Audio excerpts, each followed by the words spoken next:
ವಾಪಸ್ ಆಗಿದ್ದಾರೆ ಮಾಜಿ ಸಿಎಂ ಎಚ್.ಡಿ. ಕುಮಾರಸ್ವಾಮಿ ಅವರು. ಅಮಿತ್ ಶಾ ಅವರನ್ನ ಭೇಟಿ ಮಾಡಿ ಕಳೆದ ರಾತ್ರಿಯೇ ವಾಪಸ್ ಆಗಿದ್ದಾರೆ. ಸೀಟ್ ಹಂಚಿಕೆ ಸಂಬಂಧವಾಗಿ ಅಮಿತ್ ಶಾ ಅವರ ಜೊತೆಯಲ್ಲಿ ಚರ್ಚೆಯನ್ನ ನಡೆಸಿದ್ದಾರೆ. ಮಂಡ್ಯ ಸೇರಿದಂತೆ 5 ಕ್ಷೇತ್ರಗಳಿಗೆ ಪಟ್ಟನ್ನ ಹಿಡಿದಿರುವಂತದ್ದು. ಇನ್ನು ಜೆಡಿಎಸ್ ಮಂಡ್ಯ, ಮೈಸೂರು ಬಿಜೆಪಿಗೆ ಬಿಡಿ ಅಂತ ಹೇಳಲಾಗಿರುವಂತದ್ದು ಅಮಿತ್ ಶಾ ಅವರ ಜೊತೆಯಲ್ಲಿ. ಹೀಗಾಗಿ ಸೀಟ್ ಹಂಚಿಕೆಯ ಬಗ್ಗೆ ಇನ್ನೂ ಕೂಡ ತೀರ್ಮಾನ ಆಗಿಲ್ಲ. ಜೆಡಿಎಸ್ಗೆ ಬಿಟ್ಟುಕೊಡಿ ಮಂಡ್ಯ ಜೊತೆಗೆ ಮೈಸೂರು ಭಾಗವನ್ನ ಅಂತ ಹೇಳಿ ಅಮಿತ್ ಶಾ ಅವರ ಜೊತೆಯಲ್ಲಿ ಸುದೀರ್ಘವಾಗಿ ಚರ್ಚೆಯನ್ನು ಕೂಡ ನಡೆಸಿದ್ದಾರೆ. ಮತ್ತೊಂದು ಸುತ್ತಿನ ಸಭೆ ಮಾಡಿ ಸೀಟ್ ಹಂಚಿಕೆಯ ಬಗ್ಗೆ ಫೈನಲ್ ಕೂಡ ಮಾಡಲಾಗುತ್ತೆ. ಇನ್ನು ಸೀಟ್ ಹಂಚಿಕೆ ಫೈನಲ್ ಆಗಿಲ್ಲ. ಮಂಡ್ಯ, ಹಾಸನ, ಕೋಲಾರ ಅಭ್ಯರ್ಥಿಗಳು ಕನ್ಫರ್ಮ್ ಆಗಿಲ್ಲ. ಇನ್ನು 2 ತಿಂಗಳ ಕಾಲಾವಕಾಶ ಇದೆ. ನಾನು ದೆಹಲಿಗೆ ಬೇರೆ ಕೆಲಸಗಳ ನಿಮಿತ್ತವಾಗಿ ತೆರಳಿದ್ದೆ. ದೆಹಲಿಗೆ ಬಂದಂತಹ ಸಂದರ್ಭದಲ್ಲಿ ಭೇಟಿ ಮಾಡಿ ಅಂತ ಹೇಳಿ ಅಮಿತ್ ಶಾ ಅವರು ಹೇಳಿದ್ರು. ಹೀಗಾಗಿ ಅಮಿತ್ ಶಾ ಅವರನ್ನ ಭೇಟಿ ಮಾಡಿದ್ದೇವೆ. ದೇವನಹಳ್ಳಿ ವಿಮಾನ ನಿಲ್ದಾಣದಲ್ಲಿ ಮಾಜಿ ಸಿಎಂ ಎಚ್.ಡಿ. ಕುಮಾರಸ್ವಾಮಿ ಅವರು ಹೇಳಿಕೆ ನೀಡಿದ್ದಾರೆ.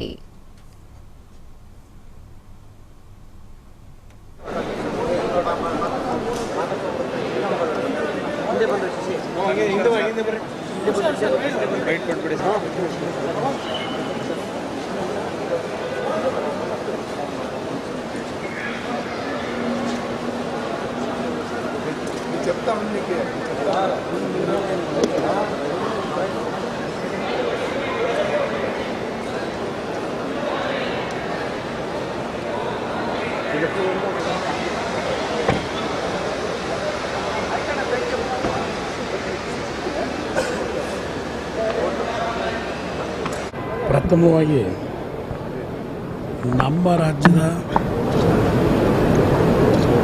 ನೀರಾವರಿಯ ಅಕ್ಕಪಕ್ಕದ ರಾಜ್ಯದ ಜೊತೆಗೆ ಇರತಕ್ಕಂಥ ಕಾನೂನು ತೊಡಕು ಕಳೆದ 30-40 ವರ್ಷದಲ್ಲಿ ನಮ್ಮ ರಾಜ್ಯದ ರೈತರ ಪರವಾಗಿ ಯಾವೊಂದು ಕಾನೂನು ಹೋರಾಟದಲ್ಲಿ ರಾಜ್ಯದ ಪರವಾಗಿ ಸುದೀರ್ಘವಾಗಿ ನಮ್ಮ ರಾಜ್ಯಕ್ಕೆ ಸೇವೆ ಸಲ್ಲಿಸಿದರು. ಅವರ ಒಂದು ನಿಧನದ ಹಿನ್ನೆಲೆಯಲ್ಲಿ ಅವರಿಗೆ ಗೌರವ ಸಲ್ಲಿಸಲಿಕ್ಕೆ ಹೋಗಿದ್ದೆ.